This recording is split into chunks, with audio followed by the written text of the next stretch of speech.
My name is Bridget, and I'm about to tell you how my sister tried to steal my $800,000 house just 3 days after my husband's funeral, using a 1-year-old baby as her weapon. She thought grief had broken me. She thought I'd be too weak to fight back. But what she didn't know was that my late husband Adam had predicted her betrayal months before his death and left me everything I needed to expose her lies in front of 20 witnesses at a child's birthday party. The moment she pulled out that forged will, claiming her son Lucas was Adam's secret child, I almost laughed. Because tucked safely in my phone were medical records that would destroy her elaborate con in seconds. Before we dive into this family betrayal, please take a moment to like and subscribe, but only if you genuinely enjoy stories about justice being served. I'd love to know where you're watching from and what time it is there. Drop a comment below. Now let me take you back to where this nightmare began, the day Adam died. It was a Tuesday morning in March, when I woke up to silence. Not the peaceful kind, the wrong kind.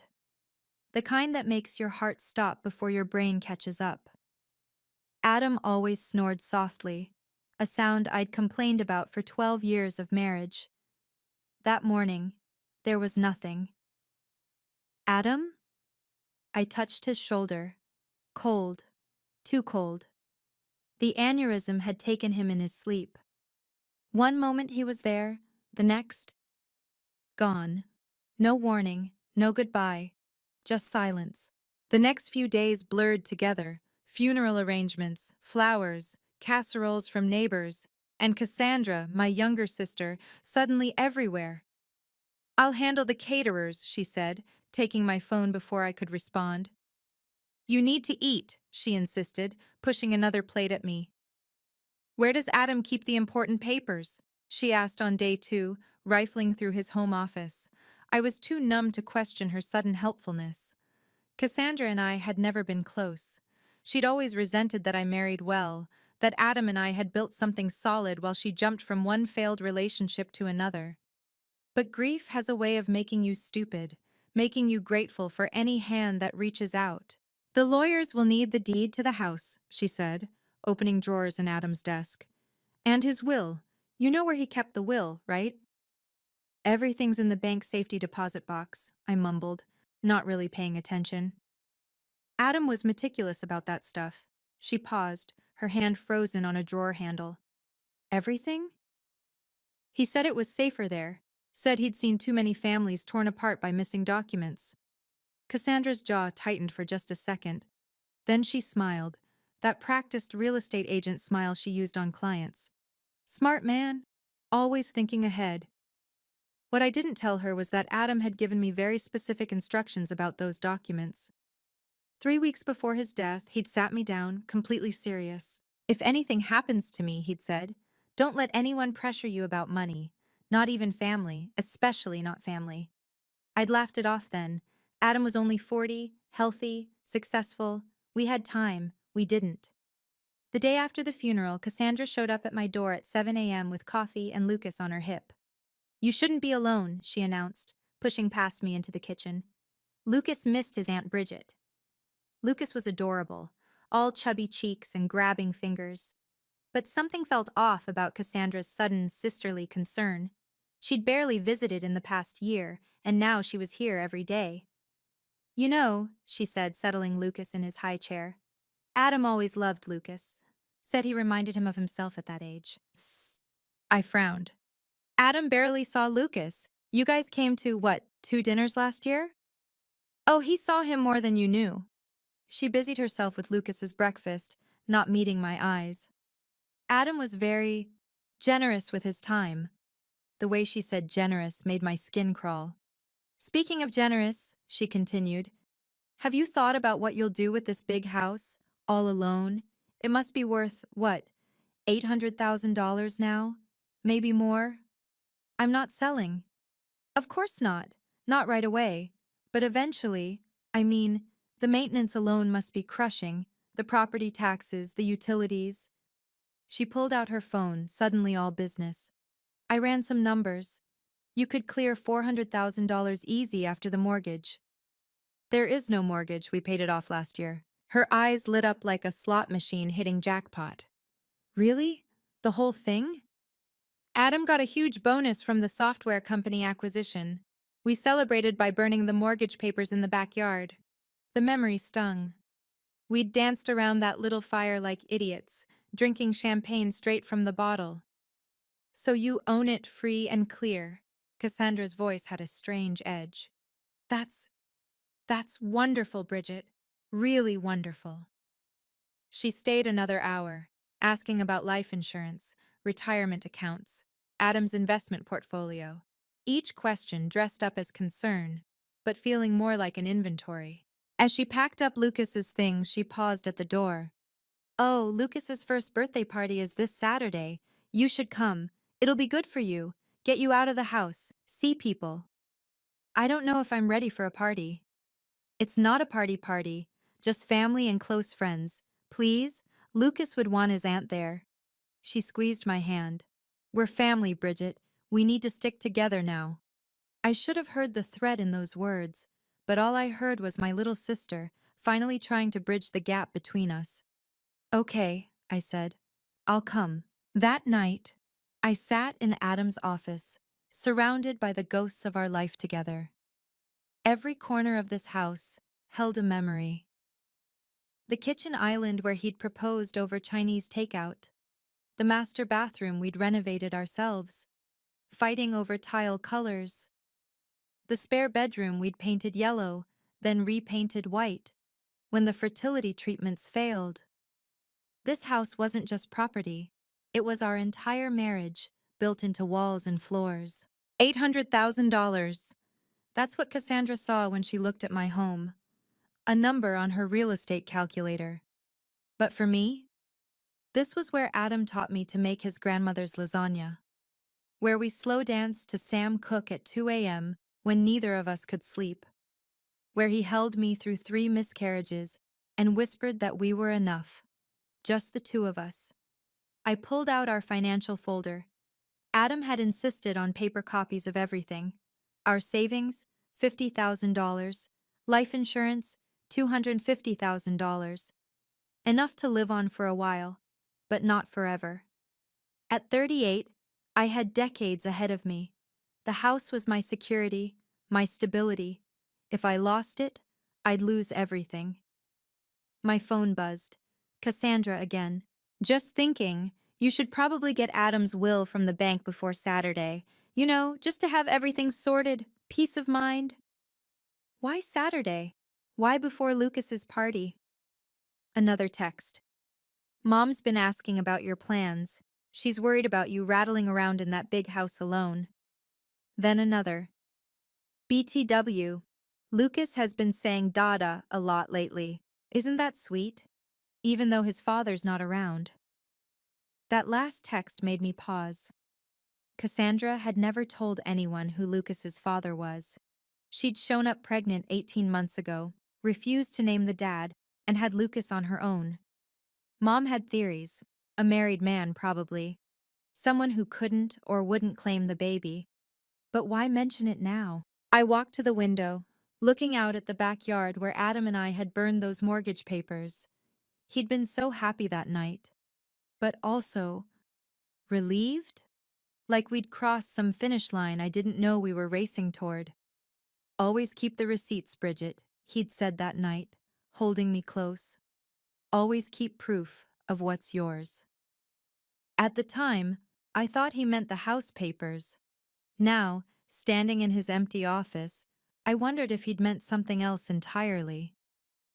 Thursday morning, my mother called. Cassandra says you're being stubborn about the house. I nearly dropped my coffee. What? She's just worried about you, sweetheart. That big house, all those memories. Maybe a fresh start would help. Mom, Adam's been gone a week. I'm not selling our home. No one's saying sell, but maybe share? Family helps family, Bridget. Cassandra's struggling with Lucas on her own. She makes good money in real estate.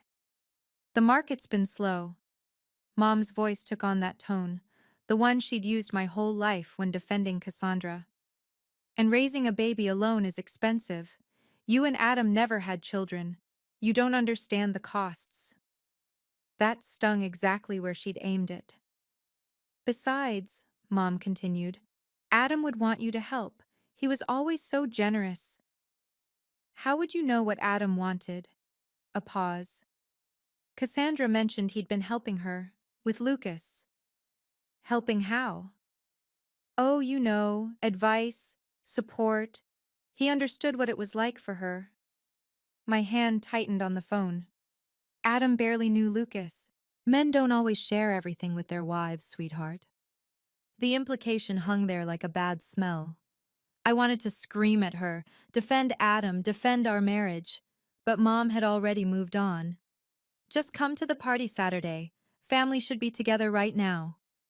After she hung up, I sat in the silence of my kitchen, trying to make sense of what I was hearing. Cassandra was building some narrative, painting a picture I didn't recognize. Adam, involved with Lucas? Adam, keeping secrets? I knew my husband. We'd shared everything. Our dreams, our failures, our Friday night Netflix passwords. He couldn't. My phone rang. Harold Mitchell, Adam's lawyer and golf buddy. Bridget, I'm so sorry I missed the funeral. I was in depositions in Seattle. His voice was warm, paternal. How are you holding up? I'm managing. Listen, we should meet soon about Adam's estate. He was very specific about his wishes. Very thorough. Thorough? He updated everything 6 months ago, said he wanted to make sure you were protected. Harold paused. He also left me some sealed instructions, said I should open them if anyone contested the will or made claims against the estate. My pulse quickened. What kind of claims?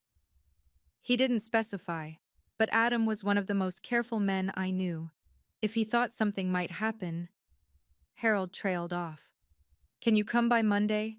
We'll go through everything properly. Yes, Monday's fine.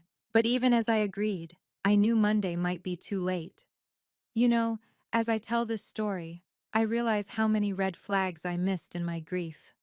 Have you ever had someone close to you take advantage during your weakest moment? I'd love to hear your thoughts in the comments below. And hey, if you're finding value in this story, if it's resonating with you, please hit that like button. It really helps others find these stories too. Let me know where you're watching from. It's amazing how universal these family dynamics can be, whether you're in California or Kentucky, New York, or New Mexico. Now, let me tell you about the party that changed everything. Saturday arrived gray and drizzling, fitting weather for my mood. I sat in my car outside Cassandra's rental house, watching guests arrive with wrapped presents and cheerful smiles. Normal people living normal lives, while I was walking into something that felt increasingly like a trap.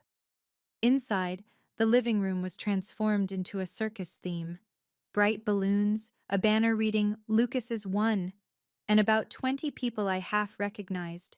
Cassandra's work friends, some cousins from Mom's side, neighbors. Bridget! Cassandra swooped over, air-kissing my cheek. She wore a red dress that screamed, "Look at me." You came! I said I would. Everyone. She clinked a spoon against her wine glass, though it was barely noon. My sister's here, Adam's widow. The room went quiet. Why did she phrase it like that? Not my sister Bridget, but Adam's widow. Like that was my only identity now. People murmured condolences, the same empty phrases I'd heard all week. But there was something else in their looks. Curiosity? Pity? Or did they know something I didn't? Lucas is napping, Cassandra said, loud enough for everyone to hear. He was up all night. He's been so fussy lately, missing missing familiar faces. Mom appeared at my elbow. He does look like Adam, doesn't he? Around the eyes? I stared at her. What? Lucas. Those brown eyes. Just like Adam's. 40% of the world has brown eyes, Mom. She patted my arm. Denial is part of grief, sweetheart. What the hell was happening?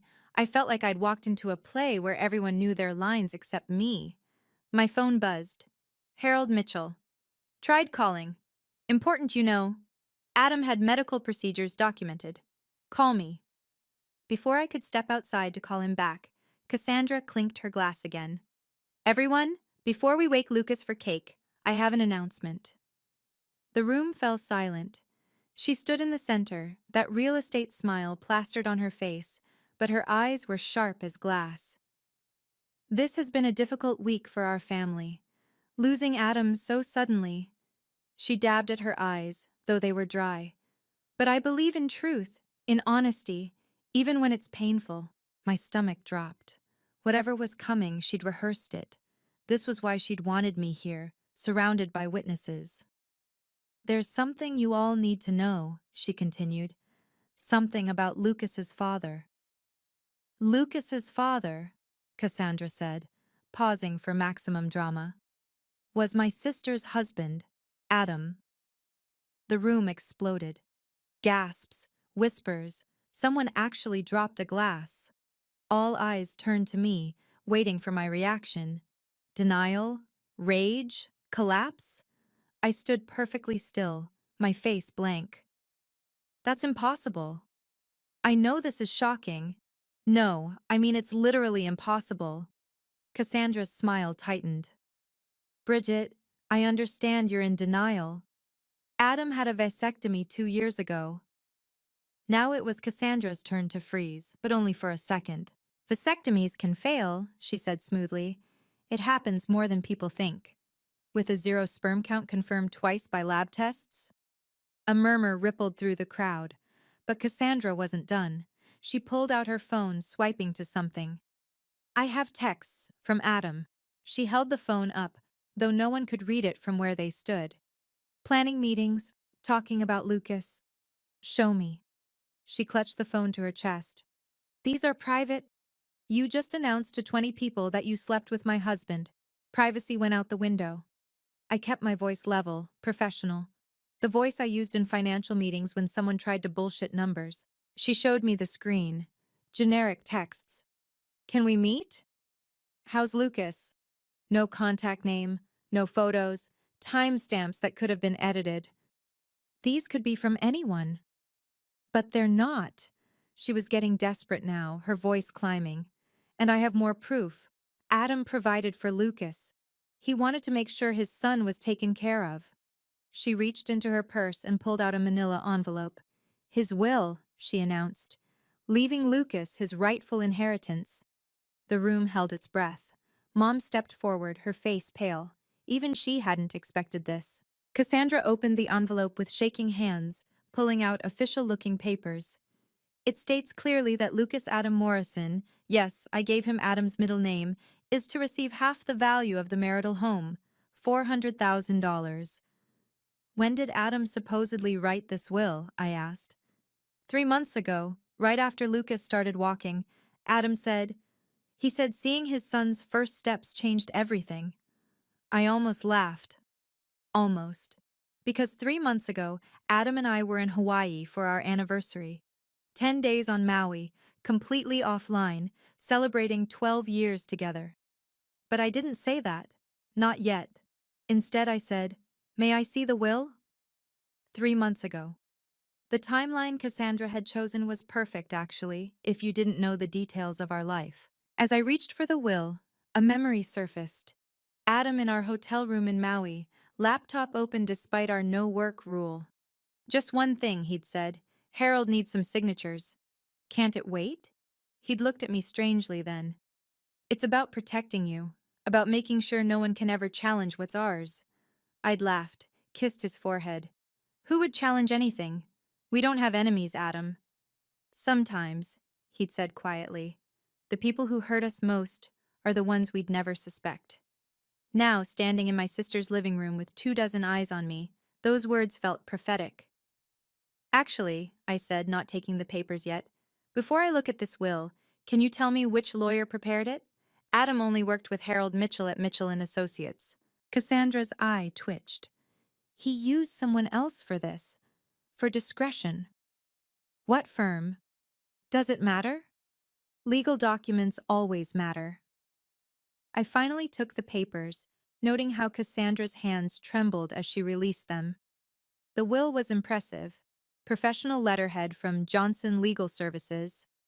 Adam's signature looked close, very close. But I'd watched my husband sign 1,000 documents over 12 years. The way his A curved, how he dotted his I's with a tiny dash instead of a dot. This was good, but not perfect. This is dated March 15th, I said. Yes. The day we flew to Hawaii. He must have signed it before. Our flight was at 6 a.m. This is notarized at 2 p.m. I looked up at the crowd, making eye contact with several people. We were somewhere over the Pacific Ocean. Cassandra's face flushed. He could have signed it earlier and had it notarized. That's not how notarization works. The notary has to witness the signature. I turned to page 2. Speaking of which, this notary seal looks wrong. Harold, I called out, knowing he wasn't there but making a point. Oh, wait, Harold's not here, but he did text me something interesting. I pulled out my phone, finding Harold's message. He says Adam documented some medical procedures, specifically a vasectomy on January 10th, 2 years ago, with follow-up tests confirming 0 sperm count. The room was dead silent now. So either Adam could teleport and produce sperm from nothing, I said calmly, or someone's lying. 2 years ago, January 10th. I remembered that day perfectly because I'd driven Adam home from the urologist, him cracking jokes through the discomfort. No more accidents, he'd said, squeezing my hand. Our family is complete, just the two of us. We'd made that decision together after the third miscarriage nearly broke me. The doctor said I could keep trying, but Adam saw what it was doing to me, to us. The hormones, the hope, the devastating disappointments. I love you more than some theoretical child, he'd said. Let's choose us. The vasectomy was his idea. Permanent, irreversible, at least the way Dr. Patterson did it. Adam had researched extensively, insisting on the most thorough procedure. If we're closing this door, he'd said, I want it locked, bolted, and welded shut. Dr. Patterson had laughed, but Adam was serious. He'd even paid extra for the advanced procedure, the one with virtually 0 chance of reversal. 6 weeks later, the first test, 0 sperm count. 6 months later, the second test, still 0. You're officially shooting blanks, Dr. Patterson had joked. Adam had kept every piece of paperwork. You never know when you might need medical records, he'd said, filing them carefully in our home safe. But there was something else. Something I'd forgotten until now. About 8 months ago, Cassandra had made a strange comment at Mom's birthday dinner. Lucas needs a father figure, she'd said, watching Adam help Lucas with his sippy cup. Someone successful, stable. Maybe you should try dating someone age-appropriate, I'd suggested. She'd laughed bitterly. All the good ones are taken. Then she'd looked directly at Adam. Aren't they? Adam had excused himself to the bathroom. When he came back, he suggested we leave early. In the car, he'd been quiet. Then, your sister makes me uncomfortable. She's harmless. No, he'd said firmly. She's not. Promise me something, Bridget. If anything happens to me, don't trust her. Don't trust anyone who suddenly wants to help with our finances. Nothing's going to happen to you. He'd pulled over then, turned to face me. Promise me. Get Harold involved immediately. He has instructions. I'd promised, thinking he was being paranoid. Now, standing in Cassandra's living room with a forged will in my hands, I realized Adam hadn't been paranoid at all. He'd been preparing. This will, Cassandra announced to the room, ignoring my points about the timeline, is legally binding. Adam wanted to provide for his son. Your son, I corrected, not Adam's. Denial won't change the facts, Bridget. She turned to the crowd, playing to her audience. I know this is painful for her. Finding out your perfect husband had a secret life. The only secret here is who Lucas's actual father is. Cassandra's face went red. How dare you? How dare I what? Question your convenient story? The one where my dead husband somehow fathered a child despite medical impossibility. Mom stepped between us. Girls, please, not in front of everyone. She started this, Mom, I said. She chose to make this announcement at a baby's birthday party. Because I knew you'd never discuss it privately, Cassandra's voice cracked. You've always thought you were better than me. With your perfect marriage, your perfect house, your perfect life. So you decided to destroy my husband's memory? I'm telling the truth. Then you won't mind if we do a DNA test. The room went silent again. Cassandra's mouth opened, closed, opened again. You can't test DNA without Adam. Actually, you can.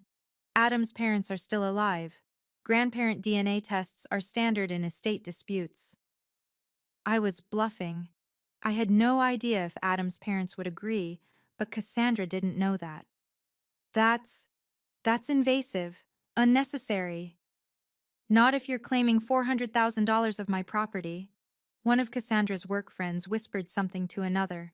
The cousins were exchanging looks. Even Mom seemed uncertain now. Cassandra straightened, pulling Lucas's high chair closer to her.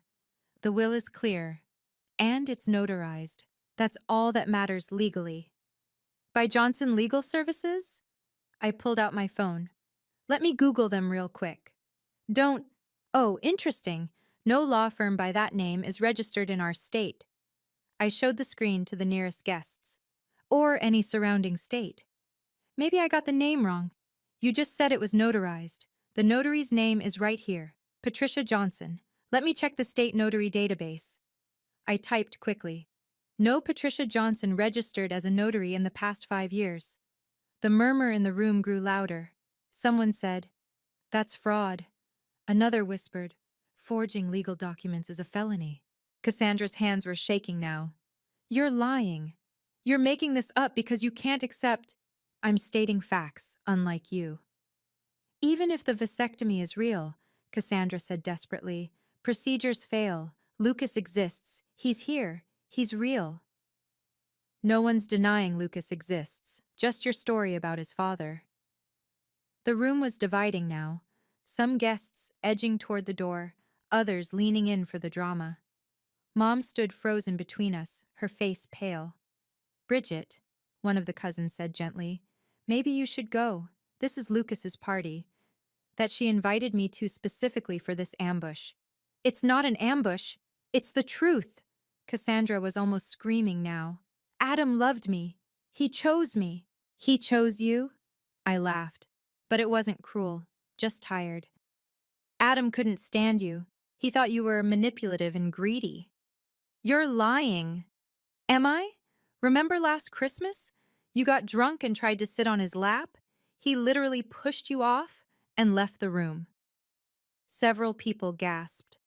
Mom's hand flew to her mouth. "Or Thanksgiving 2 years ago?" I continued. "When you accidentally walked in on him showering at Mom's house? He installed a lock on that bathroom door the next day. Those were misunderstandings. Or my birthday dinner when you showed up in that dress, the one with basically no back, and kept touching his arm. He asked me to never leave him alone with you again." Cassandra's face was purple now. "You're making all this up. You're jealous because he wanted me." "I have the text, Cassandra. Adam's real text to me. About how uncomfortable you made him. About how he thought you were unstable." I pulled out my phone, scrolling to old messages. Here's one from 18 months ago. "Your sister just called me at work. Again. How did she even get my direct line? This is getting creepy." Another from last year. "Cassandra drove by the house 3 times today. I saw her car on the security camera. Should we be worried?" The room was dead silent except for Lucas starting to fuss in his high chair. And here's my favorite from 6 months ago. "If Cassandra ever claims I'm involved with her in any way, she's lying. I'm documenting this in case she escalates. Harold has copies of everything." I looked up at my sister. "He knew, Cassandra. He knew you were planning something. He just didn't know he'd die before you tried it." At this point in the story, I need to pause and ask, have you ever had someone try to rewrite history after a person died? Someone who thought grief would make you too weak to fight back? I'm curious about your experiences. Drop a comment below.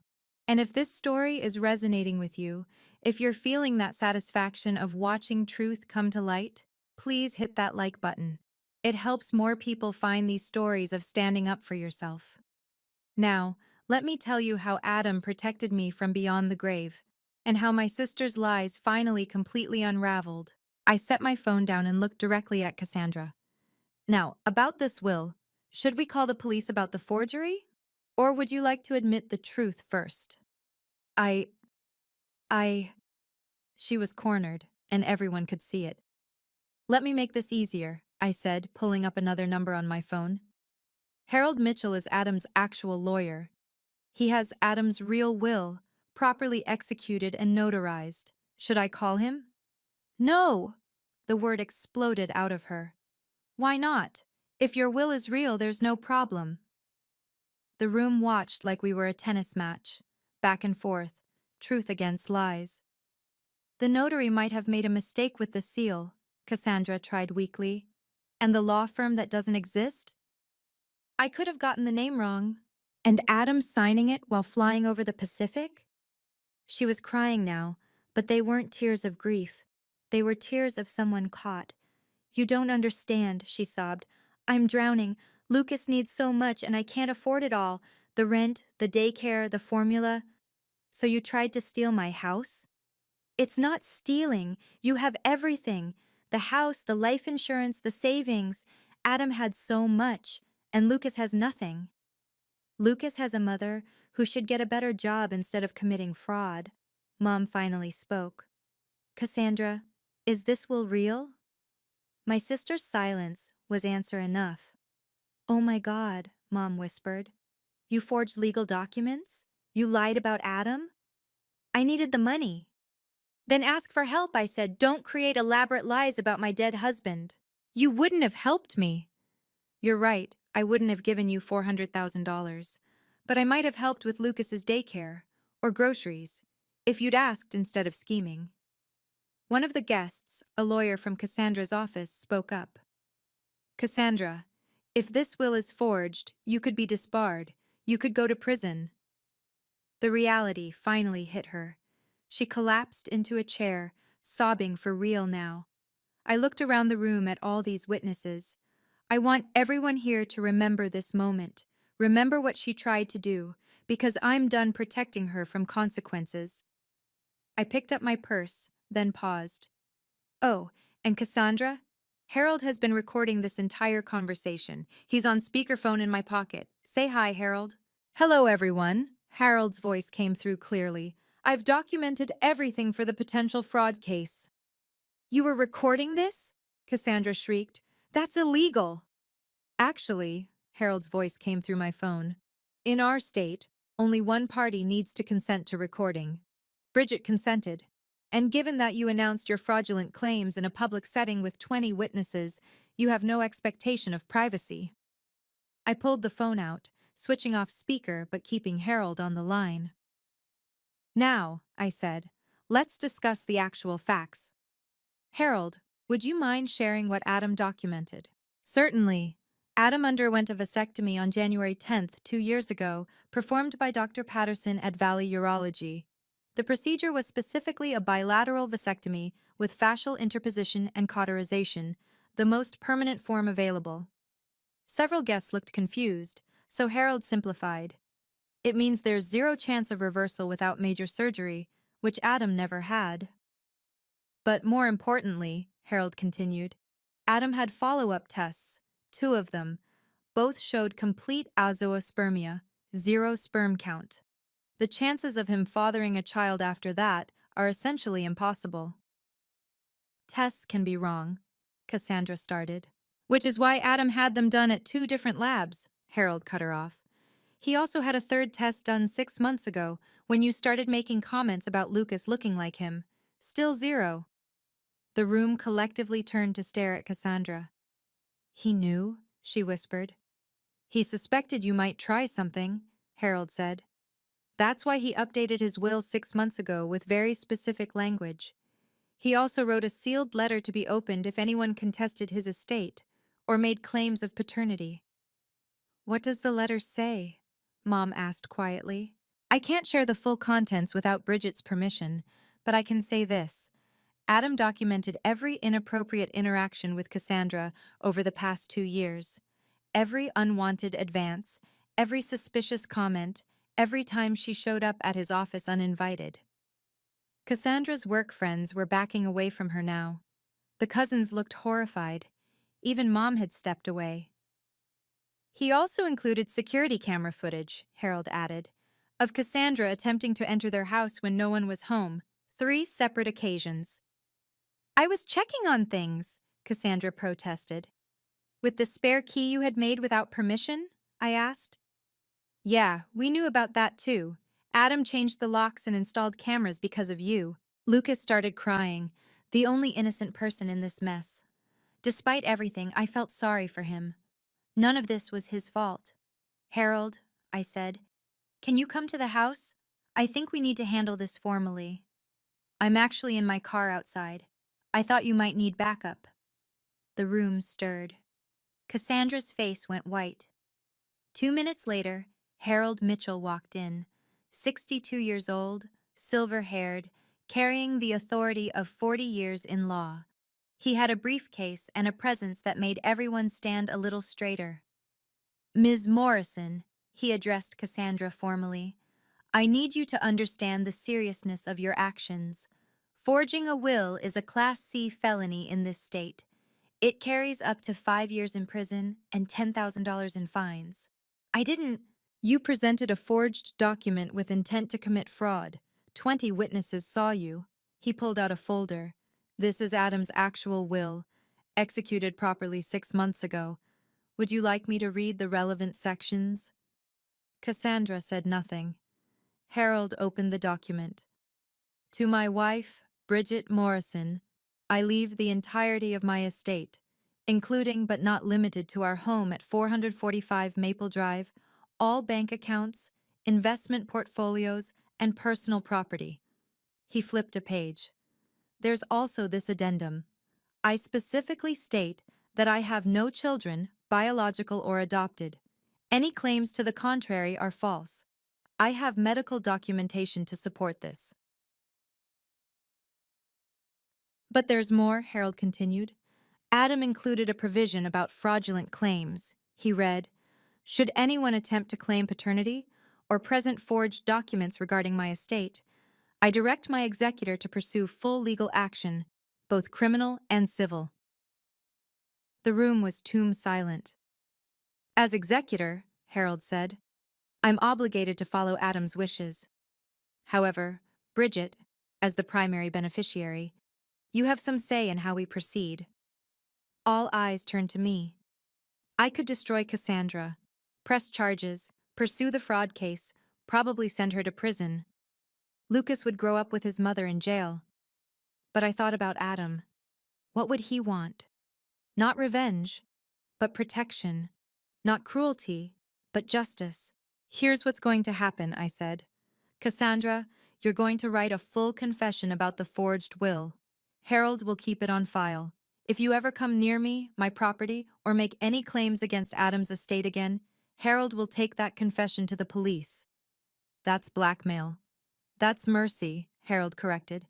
The alternative is, I call the district attorney right now.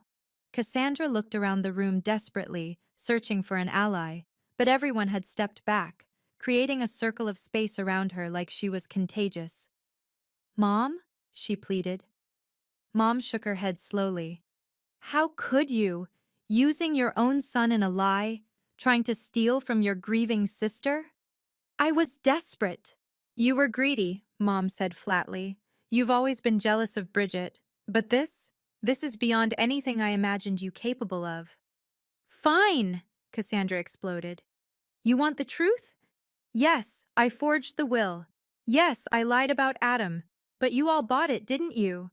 You all believed perfect Adam could have cheated. No, said one of her work friends. We were just too polite to call you a liar to your face, but we all knew something was off. Adam would never, said our cousin Janet. He looked at Bridget like she hung the moon. And you, another cousin pointed at Cassandra, You've been weird about Adam for years. Remember that Christmas when you got drunk and said he was wasted on Bridget? More people started chiming in, memories surfacing of Cassandra's inappropriate behavior around Adam. The pattern was clear to everyone now. So who is Lucas's father? Mom asked quietly. Cassandra's face crumpled. Some guy from a conference in Vegas. He's married. He doesn't even know. The final truth. Lucas was just a baby born from a one-night stand, and Cassandra had tried to use him as a weapon to steal my home. I'll write your confession, she said to Harold, defeated. But then I'm done. With all of you. That's your choice, I said. But Lucas is innocent in this. If you ever need help for him, legitimate help, not lies and schemes, you can ask. Through Harold, not directly to me. She looked up, surprised. I'm not doing it for you, I clarified. I'm doing it because Adam would want that baby to have a chance, even if his mother is a criminal. Harold pulled out a legal pad and pen. Let's get this confession written now, while everyone's here to witness. As Cassandra wrote, her hand shaking, I felt something lift from my shoulders. Not grief, that would take time, but the weight of doubt, of confusion, of betrayal. Adam had protected me, even in death. He'd known who Cassandra really was and prepared for it. That was true love. Not flowers and poetry, but practical protection and foresight. The aftermath was swift and brutal. Within an hour of the party disaster, Cassandra's real estate firm had 3 voicemails on their emergency line from guests who worked in the industry.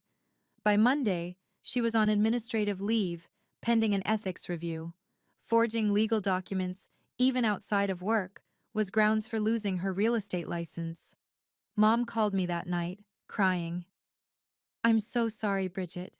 I pushed you to help her. I believed her lies. She's your daughter, Mom. You wanted to believe the best of her. But I should have believed you.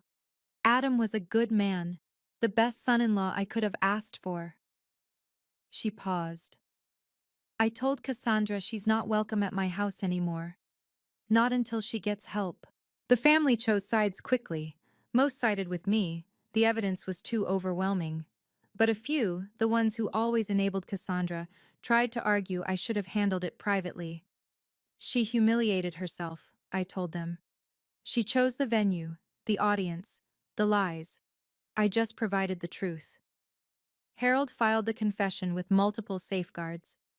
Copies went to his office safe, my bank deposit box, and a third location Cassandra didn't know about. If she ever tried anything again, she'd face immediate prosecution. But the real vindication came a week later when Harold opened Adam's sealed letter. It was 3 pages, handwritten, dated 6 months before his death.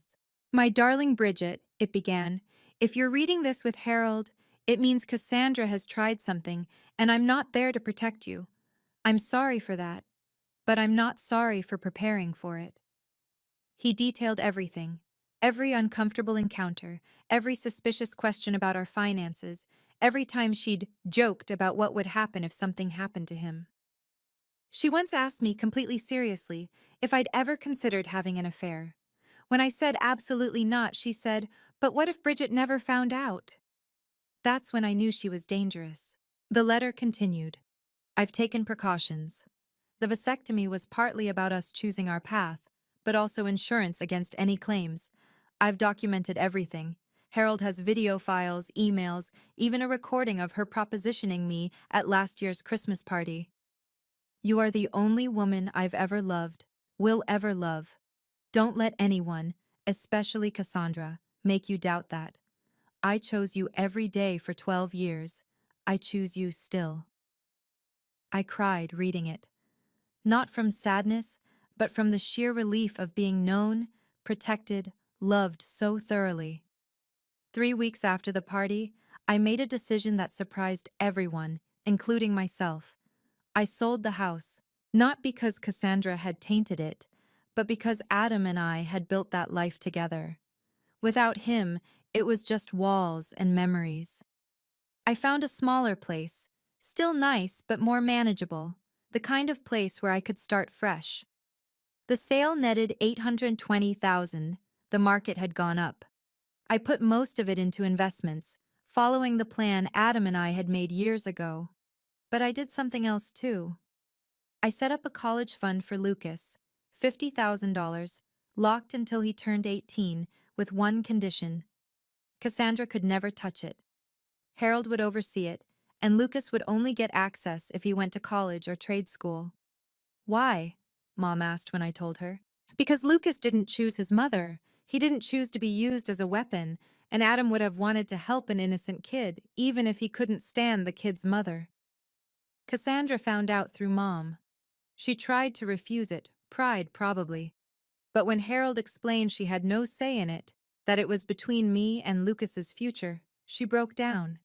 She sent one text through Harold. "Thank you. I don't deserve your kindness." She was right. She didn't. But this wasn't about her. I also did something Adam would have laughed about. I took self-defense classes, not physical, legal. I learned about wills, estates, fraud, family law. I learned how to protect myself with knowledge, the way Adam had protected me with preparation. 6 months later, I heard through family gossip that Cassandra had moved to Portland. She'd lost her real estate license, but found work as an administrative assistant. She was in therapy, supposedly, working on her issues. I didn't care about her redemption arc. That was her journey, not mine. My journey was different. It was about learning to live with grief while honoring love. It was about being strong enough to enforce boundaries while compassionate enough to help an innocent child. It was about becoming the person Adam always believed I was: capable, strong, and unwilling to be anyone's victim. The house on Maple Drive sold to a young couple expecting their first child. When I handed over the keys, the wife said, "This place feels loved, like happy people lived here." They did, I told her. We really did. A year after Adam's death, I finally opened the last envelope Harold had been holding. Adam had labeled it, "For Bridget, 1 year later." Inside was a letter in a USB drive. "My love," the letter began. "If you're reading this on schedule, it's been a year. I hope the grief has softened. I hope you found your footing. I hope Cassandra didn't cause too much damage before Harold stopped her." I laughed through tears. Even dead, Adam knew exactly how things would play out. On this USB drive is something I've been working on. It's not romantic or sentimental. It's practical, because that's how I loved you. Practically, thoroughly, completely. The USB contained a complete financial plan for the next 40 years of my life. Investment strategies, budget projections, even recommendations for when to sell the house. When it feels too big, not when someone tells you to. He'd thought of everything. But at the end, there was a video file. Adam, sitting in his office, looking directly at the camera. "Hi, Bridge," he said, and my heart cracked all over again. "If you're watching this, I'm gone, and you've survived the first year. I'm so proud of you." He smiled, that crooked smile that made me fall in love at 26. "I need you to know something. I wasn't perfect. I made mistakes. But loving you wasn't one of them. Fighting to protect you, even from your own family, wasn't one of them." He leaned forward.